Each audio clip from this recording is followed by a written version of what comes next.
23 मार्च 2021 की सुबह करीब 10 बजकर पुलिस को असुआ गांव में झाड़ियों के पीछे एक शख्स की लाश मिलती है। इसके बाद जब पुलिस ने इस पूरे मामले की जांच की तो पुलिस की जांच में यह बात सामने आई कि इस शख्स की हत्या इसकी खुद की पत्नी ने अपनी हवस के चलते की थी और अपने मौसेरे देवर के प्रेम जाल में फंसकर की थी। शुरुआत होती है उत्तर प्रदेश के फतेहपुर शहर के एक मिसराव माउल नाम के छोटे से मोहल्ले से, जहां पर राजेश साव अपने परिवार के साथ रहता था, जिसमें उसकी पत्नी के अलावा 2 बेटे और एक बेटी सुलेखा रहती थी। ये फैमिली ना तो ज्यादा धनवान थी और ना ही ज्यादा गरीब थी, मतलब कि ये मिडिल क्लास फैमिली थी। और इस फैमिली में रहने वाला सुलेखा का पिता बड़ी मुश्किल से अपने घर का खर्चा चलाया करता था। यह घी का बिजनेस किया करता था, इसलिए काफी मुश्किल से अपने घर को चला पाता था और 2 टाइम की रोटियां का जुगाड़ कर पाता था। जब सब कुछ सही चल रहा था कि तभी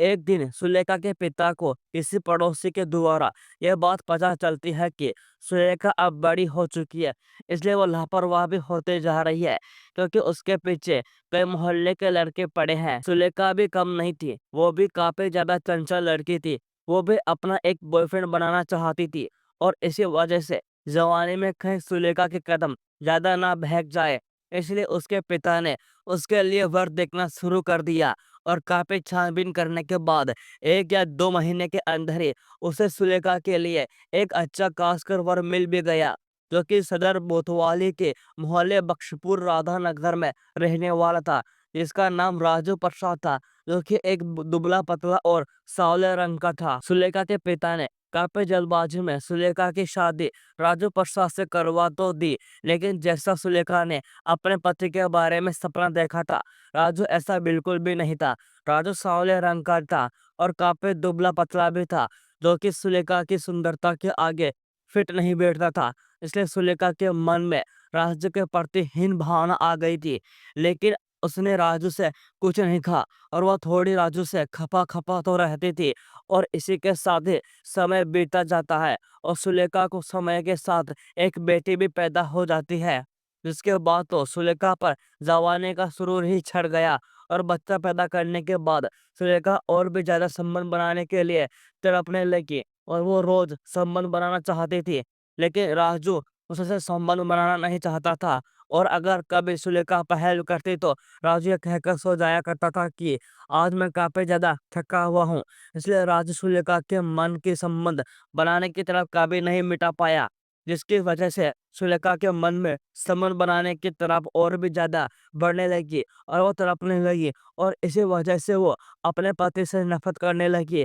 और उसने अपने पति से दूरियां बना ली। जब सुलेखा अपने पति से नफरत करने लगी, तब उसने अपने पति से दूरी बना ली और बाहर के लोगों से दोस्ती करना शुरू कर दिया। और वो अपने ही लिए एक अच्छे नौजवान की तलाश करने लगी कि तभी अचानक एक दिन सुलेखा के घर पर राजू का मुसेरा भाई आता है, जो कि एक ट्रक ड्राइवर था और काफी बढ़िया कमाता था और एक हट्टा खट्टा नौजवान था। इसलिए सुलेखा उसे देखकर ही उस पर मोहित होने लगी। और रामलाल ने भी जब सुलेखा को देखा तो वह भी उसकी खूबसूरती पर कायल हो गया और सुलेखा को देखने के लिए ही हर दिन वो 2 से 3 दिन में रामपाल राजवी के घर पर आने लगा। और राजू भी रामलाल को कुछ नहीं कहता था, क्योंकि रामलाल राजू को फ्री में शराब पिलाया करता था। इसी वजह से वो उसे कुछ भी नहीं कहता था। धीरे धीरे ही रामलाल का राजू के घर पर आना आम बात हो गई और इसी वजह से सुरेखा और रामलाल के बीच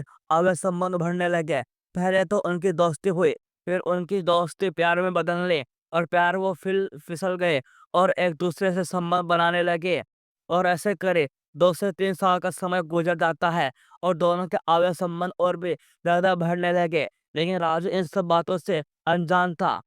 सुलेखा काफी ज्यादा खुश थी, क्योंकि रामलाल उसे हमेशा खुश रखता था, उसे नई नई साड़ियाँ दिलाता था, उसे पैसे भी देता था और उसके शारीरिक भूखी मिठाई दिया करता था। जब एक दिन दोपहर को राजू अपने घर पहुंचा, तब वो देखता है कि सुलेखा रामलाल के साथ संबंध बना रही थी। यह देखकर वह काफी ज्यादा गुस्सा हो जाता है और वो रामलाल को काफी ज्यादा धमकाता है, क्योंकि रामलाल एक भारी भरकम शरीर का और उससे ज्यादा ताकतवर व्यक्ति था। इसलिए वह रामलाल के जाने के बाद सुलेखा को शराब पीकर काफी ज्यादा गाली बकता है और उसे कहता है कि अगर वो दोबारा रामलाल मिलेगी तो वह उसे मार देगा। और जब रामलाल को पता चला कि राजू को हमारे अवैध संबंधों के बारे में पता चल गया है, इसलिए उसने भी राजू के घर पर जाना छोड़ दिया। सुलेखा को राजू की लत लग गई थी, इसलिए वह राजू को छोड़ने के लिए तैयार नहीं थी और राजू के घर पर न आने की वजह से उसकी तरफ और भी ज्यादा बढ़ गई और वह धीरे धीरे प्यार में फिसलने लगी और उसकी समझ बनाने की तरफ बढ़ने लगी। जब सुलेखा रामलाल के बिना नहीं रह पाए, तब वह घर पर कोई ना कोई बहाना बनाकर, किसी काम के बहाने, कभी बाजार बहाने जाने के बहाने तो कभी अपने दोस्त के घर जाने के बहाने से रामलाल के द्वारा बताई गई जगह पर जाती और वहां पर जाकर दोनों संबंध बनाते थे। और ऐसा काफी महीना तक चलता है, लेकिन एक दिन राज के द्वारा उन्हें फिर से आपातजनक हालत में यानी कि संबंध बनाते हुए देख लिया गया। इसके बाद वो काफी ज्यादा शराब पीकर आता है और सुलेखा को काफी ज्यादा बेल्टों से पीटता है और काफी ज्यादा गाली गलौज भी करता था। इसी बीच रामलाल वहां से भाग जाता है, लेकिन वो शीला की अच्छी खासी धुलाई करता है। अच्छी खासी पिटाई करने के बाद वो घर से बाहर शराब पीने के लिए चला जाता है, जिसके बाद सुलेखा रामलाल को फोन करती है और उसे धमकाती है कि तुम वहां से क्यों भाग गए, और कहती है कि अगर तुम्हें मुझसे दोबारा मिलना है तो पहले राजू को मेरे रास्ते से हटाओ, वरना मैं तुम्हें कभी नहीं मिलूंगी। यहीं से उन दोनों ने मिलकर रामलाल की हत्या की साजिश रच ली। जब सुलेखा ने रामलाल से बात करना बंद कर दिया, तब रामलाल ने निश्चय कर लिया कि मैं कैसे भी करके राजू को अपने रास्ते से हटाकर ही रहूंगा। इसलिए उसने प्लान बनाया और अपने उस प्लान में अपने दोस्त नीरज को भी शामिल कर लिया और उसी प्लान के तहत रामलाल 28 मार्च 2021 को होली के दिन दोपहर में राजू के घर पर पहुंचता है और राजू से माफी मांगता है, उसके पैरों में गिरता है, गिड़गिड़ाता है, जिससे कि राजू उसे माफ कर देता है और वो राजू को शराब पिलाने के लिए भी राजी कर लेता है। फिर दोनों घर से बाहर रामलाल की बाइक पर निकल पड़ते हैं और रामलाल राजू को पहले से तो रास्ते में थोड़ी शराब पिलाता है, फिर उसे अपने दोस्त नीरज के घर पर ले जाता है और वहां पर उसे और शराब पिलाता है, जिसके बाद तीनों ही रामलाल, राजू और नीरज एक बाइक पर गांव घूमने के लिए निकलते हैं और गांव घूमते घूमते हुसैनगंज हथगामा होते हुए पीएनसी प्लांट पहुंचते हैं और वहां बैठकर तीनों खूब शराब पीते हैं। नीरज और रामलाल कब शराब पीते हैं, लेकिन राजू खूब शराब पिलाते हैं और जैसे ही जब राजू बेहोश की हालत में पहुंच जाता है तो रामलाल पीछे से एक बड़े भारी भरकम पत्थर से राजू के सर पर मरता है और मौके पर ही राजू की मौत हो जाती है। फिर दोनों दोस्त मिलकर राजू के लाश को वहीं झाड़ियों के पीछे फेंक देते हैं और वहां से फरार हो जाते हैं। सुलेखा इन सब बातों के बारे में जानती थी कि रामराज आज राजू को ठिकाने लगा देगा और उसे मार देगा, लेकिन वो इन सब बातों से अनजान होने का नाटक करती है और राम बाबू, जो कि राजू का बड़ा भाई था, उसके पास पहुंचती है और उससे कहती है कि भैया राजू काफी टाइम से घर पर नहीं आया है, आप जाकर राजू को ढूंढ कर लाइए।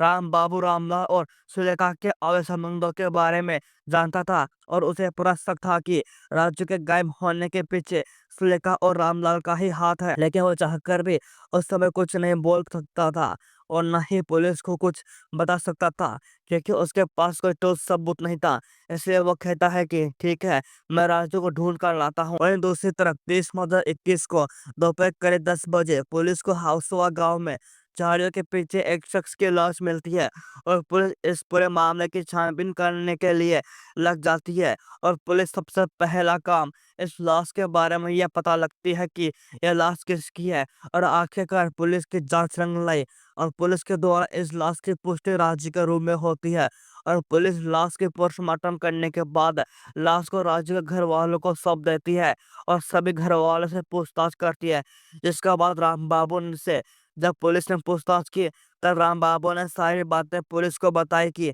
कैसे रामलाल और सुलेखा के बीच अवैध संबंध चल रहे हैं और मुझे शक है कि इन दोनों ने ही राजू की हत्या की है, लेकिन मेरे पास कोई ठोस सबूत नहीं है। इसलिए दोस्तों पुलिस तुरंत एक्शन लेती है और तुरंत रामलाल का फोन ट्रेस करती है और कॉल रिकॉर्डिंग भी शुरू कर देती है। 2 अप्रैल 2021 की सुबह करीब 5 बजे पुलिस के द्वारा रामराज और नीरज को उनके ही घर से गिरफ्तार किया जाता है और उनसे कड़ा से पूछताछ की जाती है और कड़ाई से पूछताछ करने पर दोनों अपना जुल्म कबूल करते हैं और वो यह बात बताते हैं कि कैसे सुलेखा और रामलाल के बीच अवैध संबंध और उन्होंने कैसे अपने अवैध संबंधों की वजह से राजू को अपने रास्ते से हटा दिया। जिसका बाद दोनों उसी दिन करीब 10 बजे सुलेखा को भी उसके घर से गिरफ्तार किया जाता है और तीनों ही आरोपी पुलिस की गिरफ्तार में आकर अपना जुल्म को कबूलते हैं और आज ये तीनों ही आरोपी राजू की हत्या के मामले में बाद की धारा 302 और 201 के तहत